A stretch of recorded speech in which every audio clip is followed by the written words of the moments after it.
Hey everybody, welcome back to the Ro Jogan podcast. I'm Ro, and he's Jogan. Hey everybody. Alright, and Jogan, tell us a little bit about what we're doing here today. Alright, today we're here with Niccolo Machiavelli. Hopefully we can get some insights on his newly published New York Times bestseller, The Prince, and how he wrote it, what motivated him to write it, and some definitions from the book. Alright. Thank you for having me here today. Good evening, everybody. My name is Niccolo Machiavelli.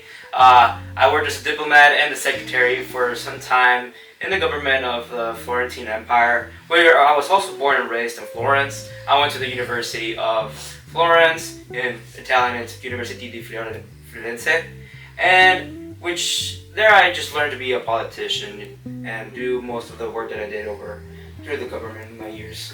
Awesome. That sounds really interesting. Alright, yeah. Well, we should start off with some... Oh. Yeah. You got any questions for him? That's okay. Yeah, well, I mean, I guess I should start with a question. Yes. So, what motivated you to write The Prince?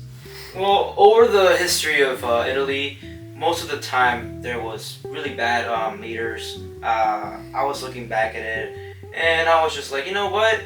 The people of Italy, especially in Florence, we've had really bad times, and majority of it is just, you know what? I want to see a better future for the empire. I want to see everything go well.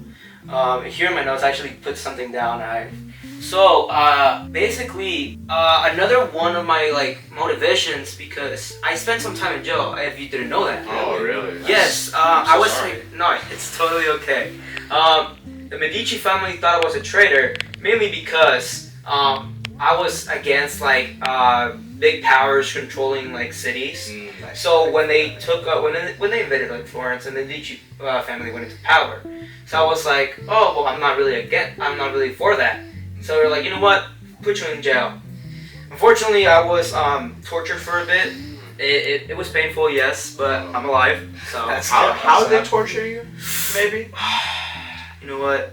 It's not a subject I really want to talk about. But the people are... The people really want to know how you Yeah, tortured. this is your press release. Dang, it felt like think of it like a bungee jump, but worse. That sounds kind of fun. No, they're Personally, I would love that happened to me. would you want to get hurt in the process? Exactly. Thank you. It was not fun.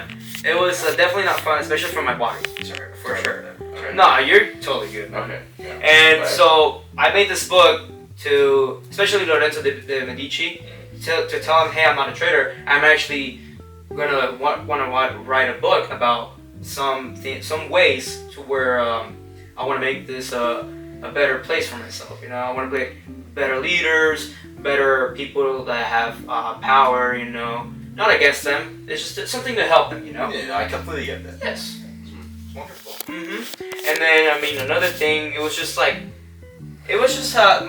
actual main motivation was just to tell people how to properly lead and gain political power. So I just really want to see a change in what is the current state of Florence. That's a wonderful answer. I personally have a question for you. So as I was reading the book, you mentioned a lot of the times virtue and fortuna, and I'm sure a bunch of people out there are wondering, what do you mean by those? So actually, here I put down in my notes that in my way of saying virtue, which is actually, if you didn't know, I wrote it as VIRTU, but it's said as virtue with you the just E. wanted to differentiate actual virtue. Yeah. I kind of put a little trademark on it. Yeah, so that people know your trademark. Yeah, that's smart. Yeah, That's smart. it is what it is. Yeah. So for me, my meaning is that it's ruler strength and decisiveness creates ability to make a fate. Basically, another way to put it is qualities that allow a ruler to shape events rather than being shaped by them. You know, also use of human will, and virtue is basically to describe, as you can see by the meaning, it's basically to describe qualities and skills to gain political power. Here I actually put down that essentially it's just a person's talent. Think of it like great people, great rulers that you can think of, I don't know, and all of their good qualities. That's what virtue is. And the more virtue a person has, it's the better they will have like a faster way to gain control, you know? And being like a leader, quote unquote, a leader of a state, you know? Yeah. Don't get it mixed up with virtue, however. Just because they're different things. They're not the same. Yeah. They're different. Fortuna, however, in the other hand, it was used to describe like not luck. So it's like some people think, but rather how well a person can use fate to their advantage. Think of it like, so I'm seen as a bad person, and fate says that I will die soon. Not a lot of that it's not true. However, I can use that to my advantage and make the best decisions for the whole state, you know? I understand. So I have a question for you about your belief on how the ends justify the means. Most people would say that, most people believe that it's unethical. How would you respond to those type of comments? And how do you justify that belief? That's a pretty big one. Yeah, I mean, I see why people get that idea of, oh no, it's not good, you know? So I see it as, like, sure, I'll do some bad decisions. However, in the near future, you'll see that these decisions will benefit the future state, you know? So say I decide, okay, well, what if we do, say, like, kill a person, you know? I know, it's bad. It's bad, trust me, but hear me out. You sound pretty like fascist right now. Not to like call you names or anything, but like, No. I'm not that guy. You know who we're talking about. But that person is just not. It's not a way. It's like he's not good in a sense that he's not going to benefit us. And either we take him off of power, or like I said, we kill him. But you'll see in the near future that all of this will go to plan. And Florence will be, and all these other states will be flourishing, pun intended, flourishing into a new state, new ways to like that we're gonna improve, you know. Yeah. So the greater good is necessary. It is also it is necessary to keep yourself in power, just because you're the only person following this truth in order to maintain the glory of the state. And just to keep it as like powerful, not only to yourself, but to the people as well, because you're the one helping them. If you don't make these decisions now, imagine what it will be 5 years into the future, 10 years into the future, because all of that will be leading towards a greater good in the future. I don't know. That sounds pretty like unethical, maybe. Like, in your book, you mention a lot about how like manipulating the people, like it's better to be it's better to be hated rather than loved if you can't manage both at the same time. It just sounds like you're not being a good person in general. I mean, yeah, it does sound like that. However, if you're loved, then are you actually going to do good? Or are you actually going to do bad? It's the same thing if you're hated. Are you going to do good or are you going to do bad? But if people hate me, I'm just trying to do good things for the people.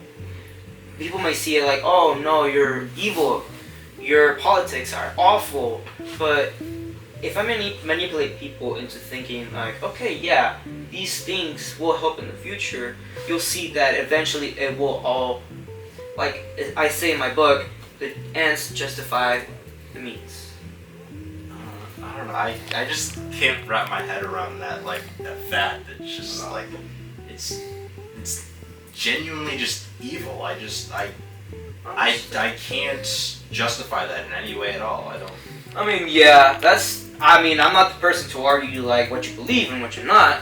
However, this is what I believe, and I believe that this is great not only for the people of Florence and all these other people that want to take my book into consideration, but also it's just for the greater good of the future, especially because of all the things that I've seen throughout history in Italy. And some people may do good, however, it results in really bad outcomes. So that's why if we do some bad things, it will eventually become into good things. I want to chime in for a bit. Yes. So, do you have any examples of like this belief working while you were in power, while you were in politics? So, by any chance, do you guys know the trolley problem? Just because I don't have a historical example, but do you guys know the trolley problem? I haven't heard of it. Could you explain that? Okay, yeah. So you have a train incoming, and in front of you there's a handle or a switch. It's leading to two different trails. One trail has one person, okay, tied up together. You can't save them. You can't go down and untie the rope, okay? And in the other lane, you have two people, and they're also in the same conditions as the first person. You're stuck between deciding should you kill one person or should you kill two. Doesn't matter who they are.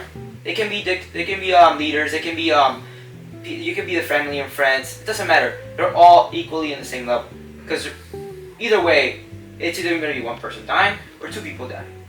So it's either will you decide to kill one person or decide to kill two. Oh, so you're saying like it would be better to kill off the one person to preserve the lives of the other two? Yes, indeed. Because if you think about it, one person, it will affect some people. However, having two people die, it's not good. It's too many people. But if it's one, it's okay. I mean, you have no other choice. You have to save the other two because the more the merrier, you know? In a sense. Okay. Alright, well, thank you for being here, Machiavelli. It was an honor having you. I think that's where we should wrap it up. Oh, thank you for inviting me. Yeah, alright. And once again, I'm Ro, he's Jogan, and thank you for watching the Ro Jogan Podcast.